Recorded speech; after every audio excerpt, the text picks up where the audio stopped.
Hello बच्चों, स्वागत है आपका। और हम लेकर आए हैं एक दूसरा वीडियो लेक्चर पोलराइजेशन के ऊपर। पोलराइजेशन में हम पढ़ रहे थे कि ये एक लाइट के ट्रांसवर्स नेचर को वैलिडेट करता है, और पोलराइजेशन में हमने समझा कि ये टिप है इलेक्ट्रिक फील्ड का जो बताता है कि किस डायरेक्शन में लाइट के इलेक्ट्रिक फील्ड का वाइब्रेशन है। तो recently हमने पढ़ा था birefringence, and we have also came to know the certain effects like double refraction, or I mean to say Nicol prism, and so last time we have discussed the wave plates. So today I will talk about the methods to polarize light in different polarization states. For example, plane polarized, circularly polarized and elliptically polarized. तो ये सब हम बात करेंगे कि जैसे कि plane polarise light हमने बात किया भी है, but it's just for the sake of completeness. Plane polarized, circularly polarized, elliptically polarised.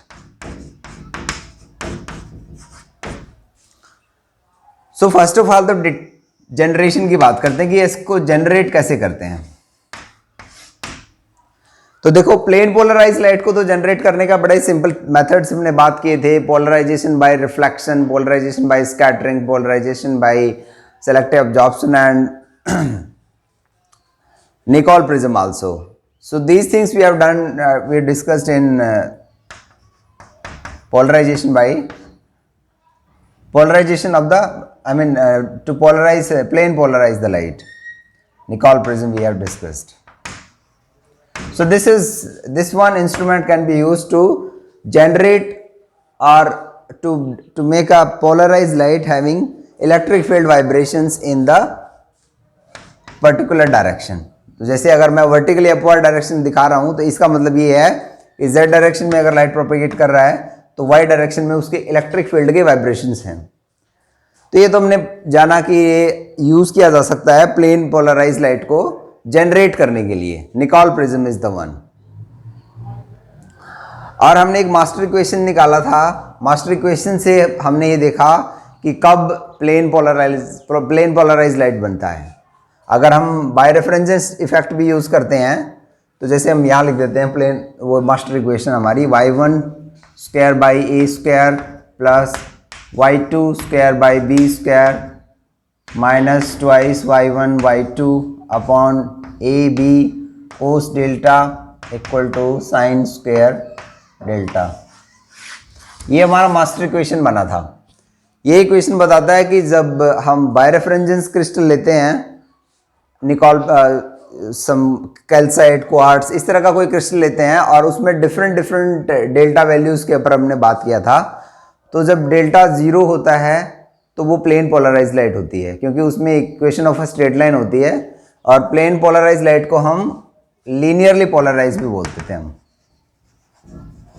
Linearly polarised, linear इसलिए क्योंकि ये लाइन की फॉर्म में दिखाते हैं और वो इसी लाइन फॉर्म में रहते हैं, तो ये प्लेन को भी जनरेट करता है किस्म से। जैसे ऐसे जाएगा ना इलेक्ट्रिक फील्ड, तो ये लाइंस बन गए और इस प्लेन में बन गए, तो it is like plane polarised light. So this is about the generation of plane polarized light. Now let us talk about the detection of plane polarized light.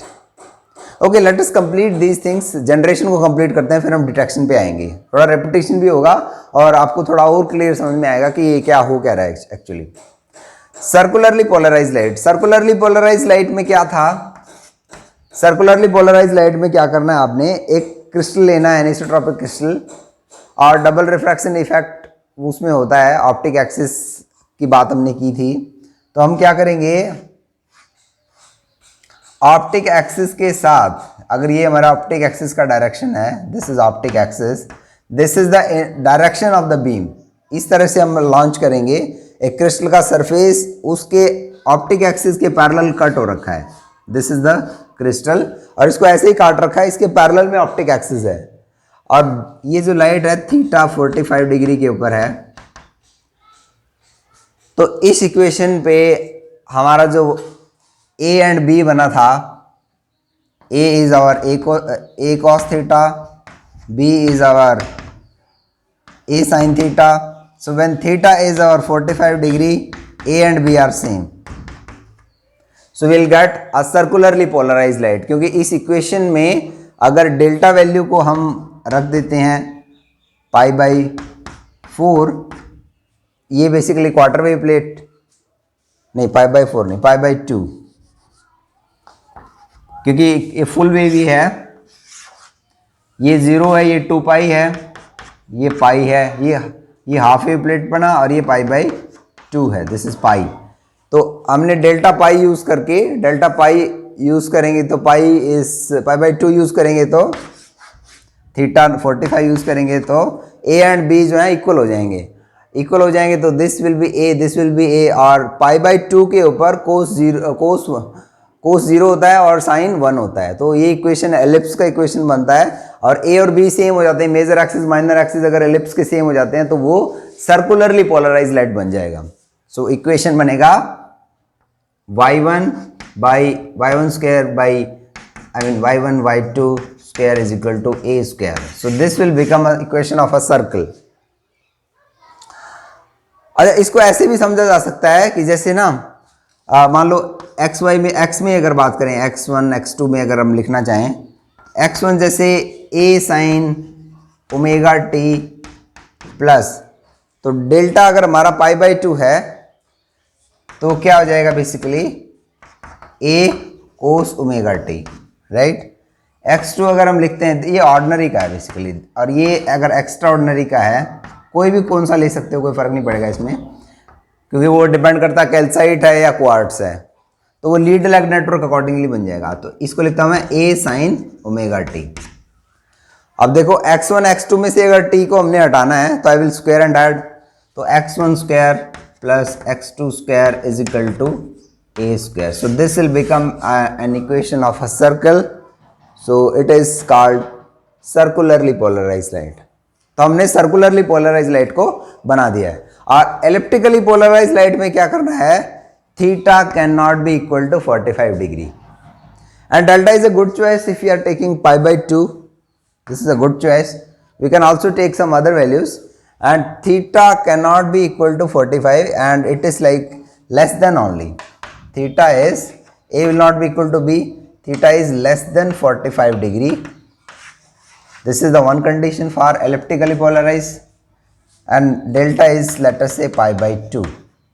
We can also take other values of delta, but theta is necessarily, I can take other value of delta as well. Delta can be taken, it can't be 0, it can't be 2 pi, it can't be, so good choice is you take delta equal to pi by 2, and theta should be less than 45। तो मतलब मैं ऐसे बना दूं, अगर ये बना दिया हमने, this will correspond to circularly polarize, this will correspond to elliptically polarize, अगर हमें डेल्टा वैल्यू गिवन है पाई बाई 2। तो ये तो हमने बात किया generation of the different polarisation states, plane polarised light, circularly polarized, elliptically polarized. तो हमने ये दोनों तरीकों से देखा मास्टर इक्वेशन यूज करके कैसे कैसे हम उसके इक्वेशन को चेंज कर सकते हैं, और accordingly we can achieve the polarisation state of our choice. अब हम बात करेंगे डिटेक्शन की कि कैसे हम ना एक पर्टिकुलर पोलराइजेशन स्टेट को डिटेक्ट कर सकते हैं, मतलब हम क्या उसको कंफर्म कर सकते हैं कि ये कौन सा पोलराइजेशन है कि नहीं है। So this is about the detection of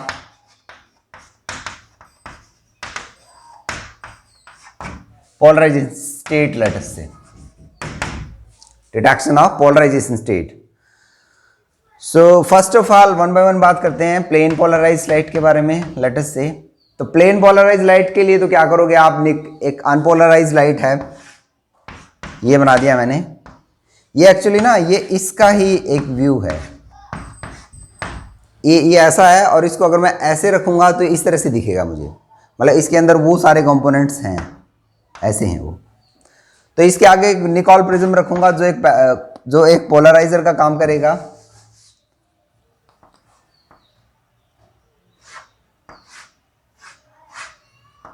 late us say this is my Nicol prism. तो निकोल प्रिज्म क्या करेगा, बायरेफ्रेंजेंस इफेक्ट होगा और ऑर्डिनरी इधर निकल जाएगी, एक्स्ट्रा ऑर्डिनरी जो है सीधा चला जाएगी, ये ऐसे हो जाएगा। एक्चुअली दिस ये तो डिटेक्शन हुआ ना, तो अब मैं क्या करूँगा इसको, सॉरी ये तो जनरेशन हुआ, तो मुझे अगर डिटेक्ट करना है तो जनरेशन तो हो ही रखा है, तभी वो पोलराइजेशन डिटेक्ट होगा, अदरवाइज नहीं होगा। तो हमारे पास जो है एक निकोल प्रिज्म है, डिटेक्शन के लिए हम एक निकोल प्रिज्म को यूज़ करेंगे। दिस इज लेट अस से निकोल प्रिज्म, इसमें कनाडा प्लाज्म है, इसके ऊपर हमने शाइन किया हुआ है पोलराइज लाइट, तो ये वाला पोलराइजेशन इसके अंदर है। तो जब इस निकोल प्रिज्म को जब मैं रोटेट करूंगा 0 से 2 पाई तक, 0 से 2 पाई तक, मतलब एक कंप्लीट रोटेशन, जैसे ये 0 अगर है तो यहाँ पर हम π/2, पाई, 3π/2 एंड 2 पाई, पूरा एक सर्कल में अगर हम रोटेट करेंगे क्रिस्टल को, सॉरी पोलराइजर को, जो हमारा निकोल है इस केस में, तो क्या होगा, जब मान लो ये वाला पोलराइजेशन है, जब 90 होगा, 90 डिग्री पे जाएगा, ये यहाँ जाएगा 90 डिग्री पे जाएगा, तो ये ब्लॉक हो जाएगा पूरी तरह से, और 180 पे आएगा फिर से दिखेगा, ये 270 पे आएगा फिर से ब्लॉक हो जाएगा, क्योंकि ये इस 270 तो यहाँ आएगा ना, 180 पे दिखेगा, 90 पे ब्लॉक होगा, 270 पे ब्लॉक होगा, 360 पे फिर से दिखेगा, 360 तो 0 के इक्वल ही हो जाएगा। तो मैं 90 और 270 डिग्री दो ऐसे एंगल्स बन गए जिसके ऊपर कंप्लीटली लाइट जो है ब्लॉक हो जाएगी, मतलब हमें इंटेंसिटी बिल्कुल भी दिखाई नहीं देगा। तो वो बेसिकली क्या है, एक कंफर्मेशन है, डिटेक्शन है प्लेन पोलराइज लाइट का। तो ये चीज़ अगर हम अनपोलराइज लाइट के साथ करेंगे, अनपोलराइज लाइट के साथ अगर हम ये करेंगे और रोटेशन देखेंगे तो कोई चेंज दिखेगा नहीं, क्योंकि सारे किसी न किसी एंगल पे कोई ना कोई वाइब्रेशन तो पॉसिबल है ही। तो हमें अगर कंफर्म करना है डिटेक्शन करना है, प्लेन पोलराइज लाइट को कंफर्म करना है डिटेक्शन यूज करके, तो हम ये बताएंगे कि पूरा एक सर्कुलर रोटेशन में अगर ये मेरा पोलराइजर है तो इसको मैं 90 पे जाऊंगा तो ये ब्लॉक हो जाएगी, 180 पे जाऊंगा तो दिखेगी, 270 पे फिर से ब्लॉक हो जाएगी, और 360 या 0 डिग्री पे फिर से आ जाएगी। तो this is the detection of plane polarise light. Now let us talk about other polarization states and let us talk upon circularly polarized light.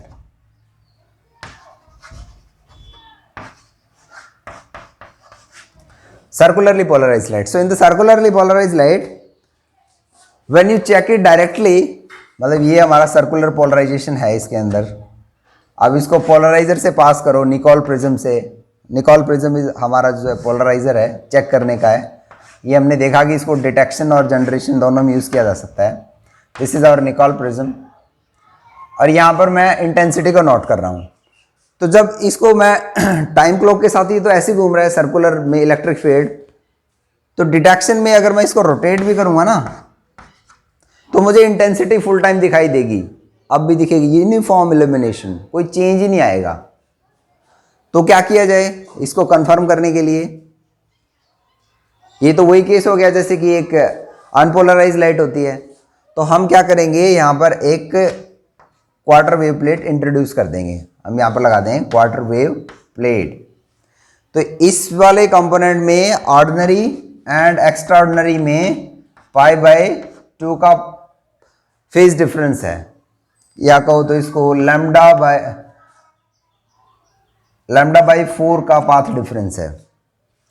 तो जब ऑर्डिनरी और एक्स्ट्रा ऑर्डिनरी में इतना पाथ डिफरेंस है, तो फिर से अगर ये इंट्रोड्यूस करने से, इसमें ऑलरेडी इतना है, ये डालने से π/2 फिर से आ गया, तो दोनों का जो इफेक्ट है वो पाई बन गया। और आपको पता ही है ये मास्टर इक्वेशन जो हमने लिखा था, जब पाथ डिफरेंस पाई होता है तो क्या होता है, ऑर्डिनरी और एक्स्ट्रा ऑर्डिनरी में, सॉरी, फेज डिफरेंस अगर पाई होता है तो हमें लीनियरली पोलराइज लाइट मिलता है। तो हमें लीनियरली पोलराइज लाइट मिला, और लीनियरली पोलराइज लाइट को डिटेक्ट करने का मेथड हमें पता ही है। लीनियरली पोलराइज लाइट को डिटेक्ट करने के लिए क्या करोगे, आप इस क्रिस्टल को ही रोटेट करोगे और आपको 2 बार कंप्लीटली इंटेंसिटी ऑफ होगी और 2 बार इंटेंसिटी कंप्लीटली मैक्सिमम होगी, मतलब 2 बार मैक्सिमम दिखेगा, 2 बार मिनिमम दिखेगा एक कंप्लीट रोटेशन में, 0 से let us say it is pi and it is 2 pi, it is 3 pi by 2, it is pi by 2. तो यहाँ पर ब्लॉक हो जाएगा, यहाँ पर फिर से ब्लॉक हो जाएगा, यहाँ पे विजिबल होगा, यहाँ पे विजिबल होगा। कंप्लीट एक rotation of 2 pi Nicol prism का after introducing a quarter wave plate in circularly polarised light, you will see this effect. अगर ये अनपोलराइज लाइट होता, यहाँ पे सर्कुलर ना होके यहाँ पर अगर अनपोलराइज लाइट होता, ये है अनपोलराइज लाइट, तो कंप्लीट रोटेशन करने से ऐसा नहीं दिखता, वो यूनिफॉर्म इल्यूमिनेशन दिखाई देता, क्योंकि सारे पोलराइजेशन स्टेट्स तो उसके अंदर ऑलरेडी हैं। तो ये हमने देखा कि कैसे हम सर्कुलरली पोलराइज लाइट को डिटेक्ट कर सकते हैं by introducing a quarter wave plate, by keeping in mind that it will generate an additional path difference of lambda by 4 or phase difference of pi by 2. So the effective phase difference will become pi, and by introducing pi delta in the master equation, we'll get an equation of a straight line, and it become a linearly polarized or plane polarized light. So the detection of plane polarized we know. अगर ये unpolarise light होता तो आपको ये ना दिख के सब जगह यूनिफॉर्म इल्यूमिनेशन दिखाई देता। Okay, so now let us talk upon other topic and that is the electrically polarised light.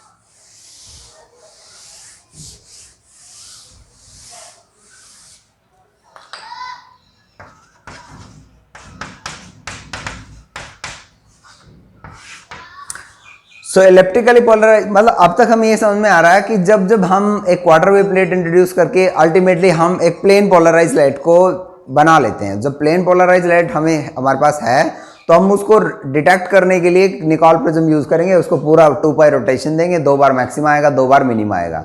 This is very similar here also. तो हम क्या करेंगे, एक इलेक्ट्रिकली पोलराइज लाइट है हमारे पास, इसको हमने एक निकॉल प्रिज्म लगा के देखना है। ये हमारा डिटेक्टर है एक किस्म से, इसको 0 से 2 पाई रोटेट करेंगे तो इंटेंसिटी जो है आपको दिखाई देगी, मतलब आप डिस्टिंग्विश इतना नहीं कर पाओगे जितना होना चाहिए। ऐसा ही केस बन गया कि जैसे एक अनपोलराइज लाइट है, तो आप क्या करो, इसके रास्ते में एक क्वार्टर वेव प्लेट इंट्रोड्यूस कर दो, क्या हो, WP। थिकनेस हमें पता है क्या लेना है, उसका थिकनेस की बात हम पहले कर चुके हैं। तो जब ये क्वार्टर वेव प्लेट के पार होगी लाइट, तो हमें यहां तक पता है डेल्टा पाई बाई 2 है। क्वार्टर वेव प्लेट इंट्रोड्यूस करने से pi by 2 and pi by 2 will become pi, और pi path difference phase difference आ जाता है, तो हमें पता है कि जो इक्वेशन है वो इक्वेशन हमारी जो है स्ट्रेट लाइन की बन जाती है, और स्ट्रेट लाइन बन गई तो यहाँ पर हमारे पास लीनियरली पोलराइज लाइट आ गया। इसको कंप्लीट रोटेशन दोगे 0 से 2 पाई, आपको 2 बार मैक्सिमा दिखाई देगा, 2 बार मिनिमा दिखाई देगा। यहाँ मैक्सिमा, यहाँ मिनिमा, यहाँ मिनिमा, यहाँ मैक्सिमा, यहाँ मैक्सिमा, यहाँ नहीं दिखेगा, यहाँ दिखेगा। और इसमें एक और मजे की बात ये है कि आपको इंटेंसिटी में ना, मतलब यूनिफॉर्म इल्यूमिनेशन ना दिखाई देगी। जैसे सर्कुलर पोलराइजेशन में इल्यूमिनेशन जो आपको यूनिफॉर्म दिखाई देता है, इसमें यूनिफॉर्म ना दिखाई देगा। यहाँ पे मेजर माइनर एक्सिस बने हैं, तो यहाँ पर इंटेंसिटी कंट्रास्ट आप देख पाओगे कि एक पर्टिकुलर डायरेक्शन या पर्टिकुलर एक्सिस में इंटेंसिटी मैक्सिमम होती है, दूसरे इंटेंसिटी रिलेटिवली लेसर होती है। So this is all about the detection and generation of different polarisation states. If you have any doubt, I will be happy to answer that question. You can share, subscribe,